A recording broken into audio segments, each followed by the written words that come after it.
So Nityanandam everyone, this is my third short video on why it is that I follow Bhagavan Shri Nityananda Paramashivam, His Divine Holiness, Swamiji.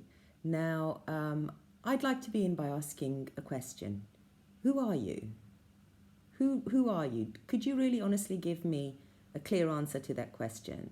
I mean, have you noticed how we visualize ourselves, how we see ourselves is so dependent, on the mood we're in or the kind of day we're having, or, we seem to fall prey to all these hormonal imbalances all the time, and that answer can shift from day to day. But what is that immutable part of us? What is that part of us that, really is at the base of who we are?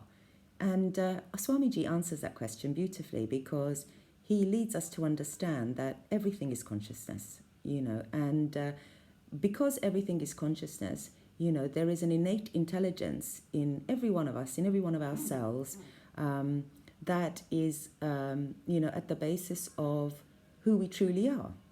And everything else is just dust that we've accumulated along the way.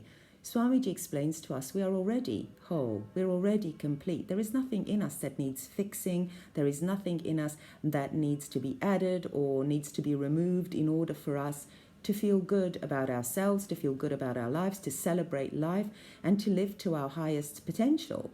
So ultimately, allowing and recognizing this innate intelligence inside of us is actually the first port of call, I suppose, for most of us on our spiritual journey, in order to live the life that we want to live. And that is immutable inside of us. It is not dependent on whether, we're having a good day at work or a bad day at work, or whether we've argued with our husband or our wife or or our children, or, things will happen, events will happen along the way. But how we respond to those events is actually going to dictate the kind of experience in our life that we're going to have. So it's really important to understand that most of the time we are just having knee-jerk reactions, to situations, and these cause the anger, the fear, the worry, all these things inside of us. But ultimately, what Swamiji has beautifully explained is that whilst events will always happen, where we always have a choice is how we choose to respond to those events.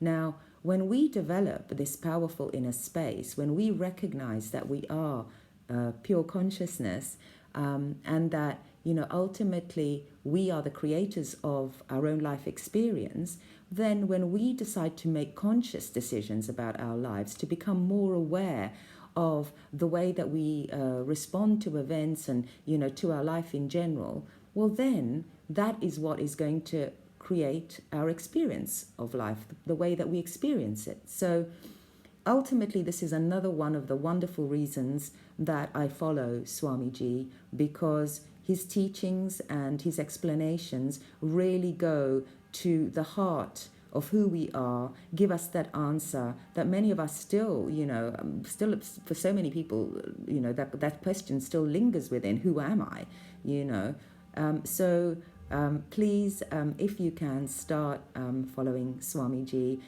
You will be so eternally blessed if you do. Thanks ever so much for your attention.